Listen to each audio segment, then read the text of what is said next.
Buen día, estimado docente. Mi nombre es Jacqueline Alexandra Bermejo Camas.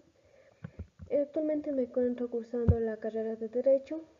En este momento vamos a presentar el tema sobre la sociología como ciencia. La sociología. La sociología, su origen proviene del latín socios, que significa sociedad, griego logos, que significa ciencia. ¿Qué es la sociología? La sociología es la ciencia que estudia la sociedad, las interacciones sociales, los grupos y las estructuras sociales, así como los procesos que las transforman. La sociología como ciencia. Esta apareció en el siglo XIX y también proviene de la filosofía clásica como diálogo de Platón. ¿Qué explica la sociología? Explica con el método científico el estudio de la sociedad.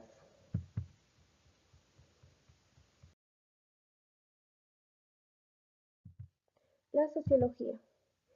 ¿Cuál es su objetivo? Su objetivo es comprender cómo las instituciones, las normas, los valores y los comportamientos afectan tanto a los individuos como a los grupos dentro de una sociedad, a través de métodos científicos como la observación, las encuestas y los análisis. La sociología busca explicar fenómenos sociales como la desigualdad, el poder, la cultura, el cambio social y la interacción entre diferentes grupos. ¿Qué analiza? Analiza la organización interna del grupo, las relaciones que los sujetos mantienen entre ellos y el grado de cohesión que existe en la estructura social de la cual forman parte. El origen de la sociología. Aquí podemos observar a Henry de Saint-Simon, que fue uno de los primeros pensadores en intentar sistematizar el estudio de la sociedad en términos científicos, lo que constituye un punto de partida clave para la sociología. Propuso que las ciencias sociales debían ser tratadas con el mismo rigor que las ciencias naturales como la física o la biología, y que se debía investigar la sociedad mediante la observación y análisis empírico. La importancia de Saint-Simon, bueno, consideraba que la industria, la tecnología y la ciencia eran el motor del progreso social. Propuso que la organización de la sociedad debía basarse en principios científicos y en el conocimiento técnico, como una división del trabajo similar a la que se da en las fábricas. En su visión, los científicos y los industriales debían tener el liderazgo en lugar de la aristocracia tradicional, lo que subrayaba su interés por las transformaciones económicas y tecnológicas en el cambio social. Saint-Simon abogaba por una sociedad progresista y organizada de manera más equitativa y eficiente, centrada en el bienestar colectivo. También introdujo la idea de un orden social basado en la cooperación entre las clases productivas. Su teoría social abogaba por una sociedad más ordenada y científica en la que se implementaran reformas tanto políticas como económicas para reducir las desigualdades. Él no formuló explícitamente una teoría sociológica en el sentido moderno. Su énfasis en la organización científica de la sociedad, la importancia de las ciencias sociales y su visión de la transformación social sirvieron de base para otros pensadores claves de la sociología como Augusto Comte, quien se consideraba el fundador de la sociología. Comte adoptó el desarrollo de muchas de las ideas de Saint-Simon. En base a esto, vamos por el segundo, que se llama Augusto Comte. Como ya habíamos dicho, es considerado el fundador de la sociología y uno de los pensadores claves en el origen de esta disciplina. Comte desarrolló el positivismo, una corriente filosófica que propone que el conocimiento legítimo es el que se basa en hechos observables y comprobables científicamente. Y también aplicó este enfoque a la sociedad. También él sostenía que, al igual que las ciencias naturales, la sociedad debía estudiarse de manera científica.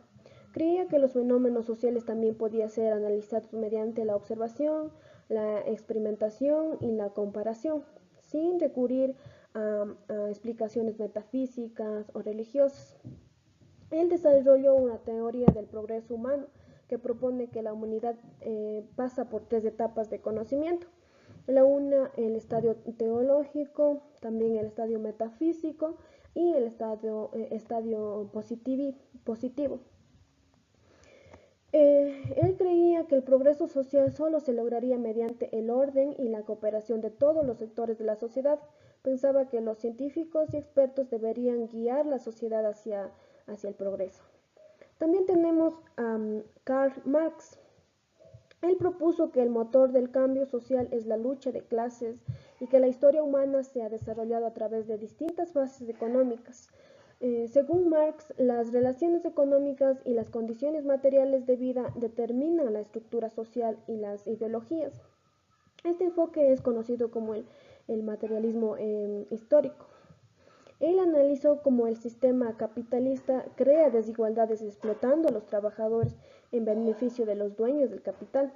Él argumentaba que el capitalismo era una fase transitoria que eventualmente sería reemplazada por una sociedad sin clases, el comunismo tras una revolución proletaria.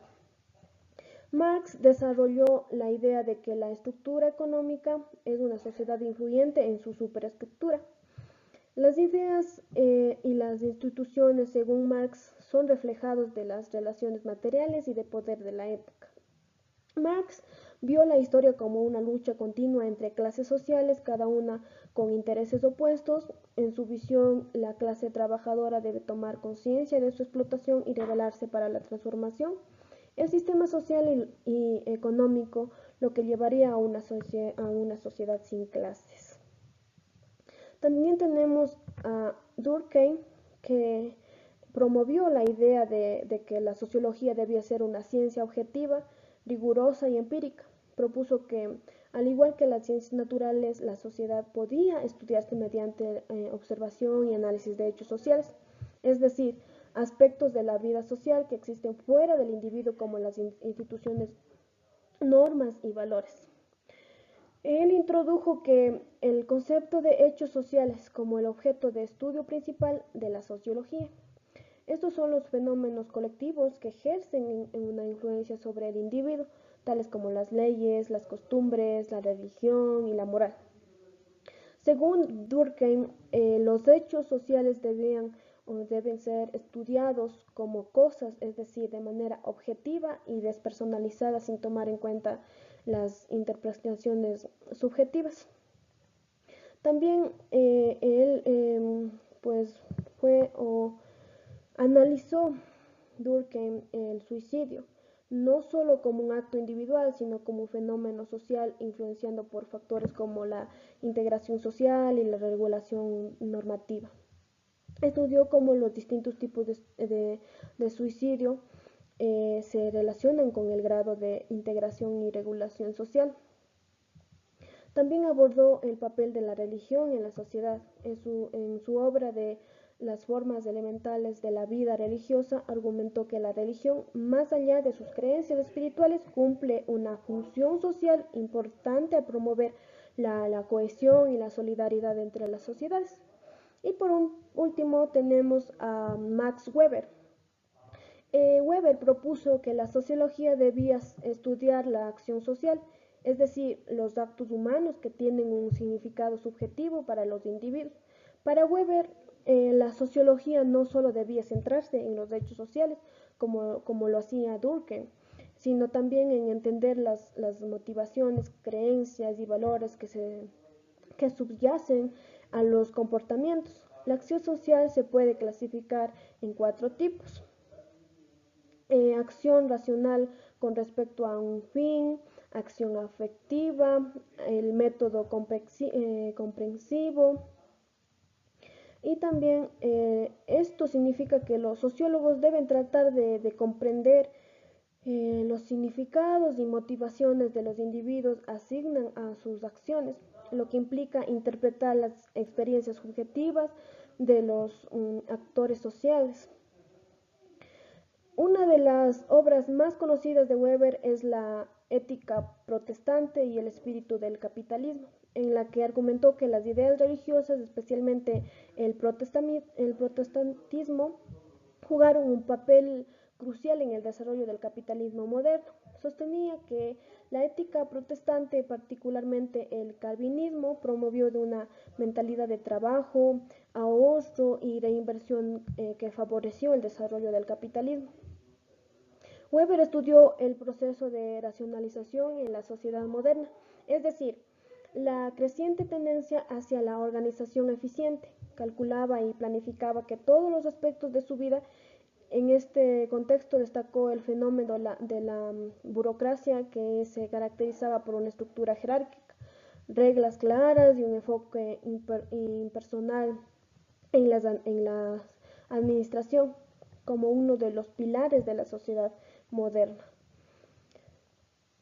También derivaba que las cualidades personales y el liderazgo carismático de una persona, o también basadas en leyes, normas establecidas que son aceptadas por la sociedad.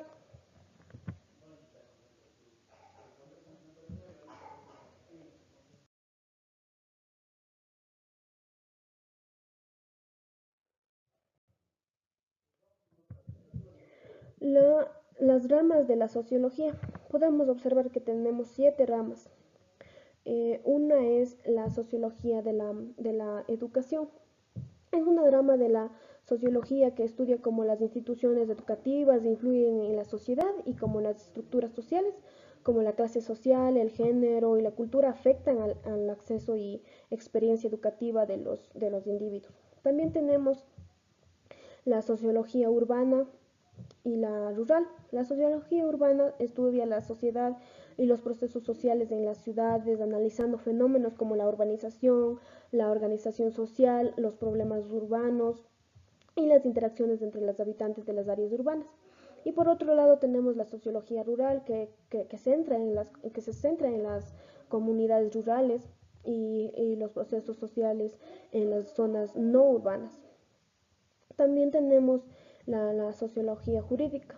Esta rama de la sociología estudia la relación entre el derecho y la sociedad, analiza cómo las normas legales se originan, se aplican y cómo afectan a los individuos y grupos dentro de una sociedad. También tenemos la sociología política. Es una rama que también que también estudia las relaciones entre la sociedad y el poder político. Analiza cómo las estructuras sociales, las ideologías, las instituciones y los comportamientos colectivos influyen en la política y las decisiones gubernamentales. Por otro lado, también tenemos la sociología criminal. Esta estudia los comportamientos criminales y cómo la sociedad reacciona ante ellos. Analiza las causas sociales del crimen, incluyendo factores como la pobreza, la desigualdad, la educación, la cultura y las estructuras familiares. También examina cómo las instituciones sociales, como el sistema judicial, las fuerzas del orden y las prisiones, gestionan y controlan el crimen. También tenemos la sociología de trabajo. Esta rama estudia las relaciones laborales, las estructuras del trabajo y sus impactos en la sociedad. Analiza cómo las condiciones laborales, la organización del trabajo, las relaciones entre empleadores y empleados y los cambios en la economía afectan a los individuos y a la comunidad. Y por último tenemos la sociología industrial. Es una rama que estudia las relaciones sociales en el ámbito industrial y de la producción. Esta analiza cómo la organización del trabajo, las condiciones laborales y las estructuras jerárquicas dentro de las empresas afectan a los trabajadores, su bienestar y su comportamiento.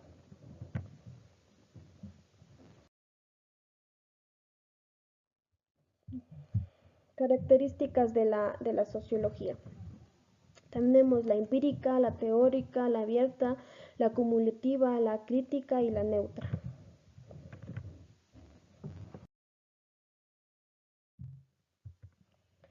Las características de la sociología. En la empírica se basa en la observación sistemática y planificada de fenómenos sociales reales y no en la mera especulación, lo que permite poder obtener resultados esperados en la intervención sociológica. También tenemos la ética, que permite diseñar y formular proposiciones lógicas a partir de las observaciones con un determinado nivel de abstracción, la cual hace posible que se puedan indicar las relaciones causales, establece regularidades y predecir ciertos acontecimientos futuros con un cierto margen de error. También tenemos la abierta. Esta no dogmática en el sentido que todos sus propósitos deberán ser reexaminadas y sujetas a cuestionamientos y comprobadas en modo continuo. Por otro lado, también tenemos la acumulativa, que esta no parte de cero, sino que es el conocimiento actual es el resultante de múltiples investigaciones y aportaciones de los sociólogos producidas a lo largo de la historia de la sociología. La crítica se adapta al funcionamiento de la sociedad cambiante y no puede aferrarse a posturas estáticas y además a de interrogar sobre las organizaciones, los grupos y las personas, desvelando las causas intereses que interviene. Esta no es valorativa. También tenemos la neutra, que no es valorativa en el sentido de tratar de establecer el deber ser o el criterio de bondad o veracidad en las acciones de los individuos.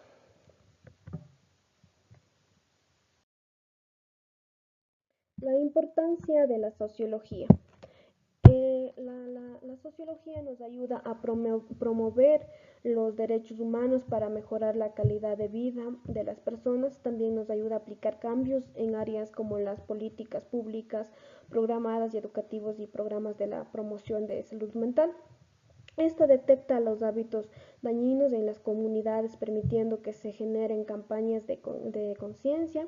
También permite entender el presente, pues estudia el pasado y las conductas que se repiten a lo largo del tiempo. Muchísimas gracias.